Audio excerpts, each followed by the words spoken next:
అండి. Welcome back to Sameera's kitchen. Today recipe నేను evening tea time snack recipe చూపిస్తున్నానండి. చాలా టేస్టీగా ఉంటాయన్నమాట. అది కూడా మనకి మధ్యాహ్నం పూట ఎప్పుడైనా రైస్ మిగిలిపోయిందనుకోండి, ఈ విధంగా చిన్న చిన్న పునుగులుగా వేసుకోండి. చాలా బావుంటాయి. చాలా టేస్టీగా కూడా ఉంటాయి. అలాగే చాలా క్రిస్పీ అండ్ సాఫ్ట్‌గా కూడా ఉంటాయన్నమాట. ఇది ఏ పల్లీ చట్నీతో గానీ, లేకపోతే పుట్నాల చట్నీతో గానీ తీసుకుంటే చాలా బావుంటుంది. ఇప్పుడు దీని ప్రాసెస్ ఏంటో వీడియోలోకి వెళ్ళిపోదాము. ముందుగా నేను ఒక బౌల్ తీసుకొని అందులోకి 2 కప్పుల బియ్యపిండి యాడ్ చేస్తున్నానండి. ఇది పొడి బియ్యపిండేను. మనకి స్టోర్‌లో గూడా దొరుకుతూ ఉంటది కదా! అదైనా వాడుకోవచ్చు. ఇప్పుడు ఒక మిక్సీ జార్ తీసుకొని అందులోకి 2 టేబుల్ స్పూన్ల బొంబాయి రవ్వ యాడ్ చేస్తున్నానండి. బొంబాయి రవ్వ యాడ్ చేయడం వల్ల కూడా మనకి చాలా క్రిస్పీగా వస్తాయి. అలాగే ఏ కప్పుతో అయితే మనం బియ్యపిండి తీసుకున్నామో సేమ్ అదే కప్పుతోటి ఉడికించినటువంటి రైస్ తీసుకోవాలనమాట.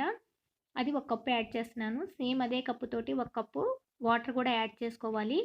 ఇప్పుడు ఇది మెత్తటి పేస్ట్‌లా చేసుకోవాలనమాట. మనకి ఎక్కడ అస్సలు మెతుకులనేవి ఉండకూడదు. చూసారు కదా! ఇలా సాఫ్ట్‌గా మనము పేస్ట్ చేసుకోవాలి. ఇప్పుడు ఈ బ్యాటర్ అంతా ఇందులో యాడ్ చేసేస్తున్నాను. ఈ బియ్య పిండిలోకి.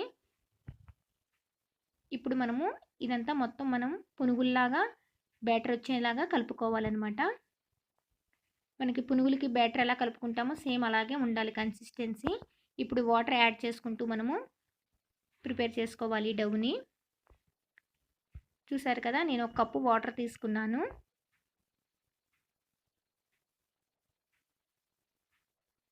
కరెక్ట్‌గా ఒక కప్పు వాటర్ సరిపోయిందండి. ఇప్పుడు ఇందులోకి హాఫ్ స్పూను జీలకర్ర యాడ్ చేస్తున్నాను. అలాగే రుచికి సరిపడా సాల్టు. ఇప్పుడు ఇందులో కట్ చేసుకున్నటువంటి అల్లం ముక్కలు, అలాగే ఒకటి చిన్నది పచ్చిమిరపకాయ తీసుకున్నాను. అలాగే కొన్ని కరివేపాకులును, చిన్నది మీడియం సైజు ఉల్లిపాయ కూడా యాడ్ చేస్తున్నాను. ఇప్పుడు ఇందులోకి కొంచెం కొత్తిమీరాకు కూడా యాడ్ చేస్తున్నానండి. ఇప్పుడు ఇందులోకి 2 టేబుల్ స్పూన్ల పెరుగేస్తున్నానండి. పెరుగేయడం వల్ల కూడా టేస్ట్ చాలా బావుంటుంది. మీరు మొత్తం కావాలంటే పెరుగుతో కూడా కలుపుకోవచ్చు. చూసారు కదా! మనకి కన్సిస్టెన్సీ రెడీ అయిపోయింది. ఈ విధంగా ఉండాలనమాట మన పునుగులు వేసుకోవడానికి.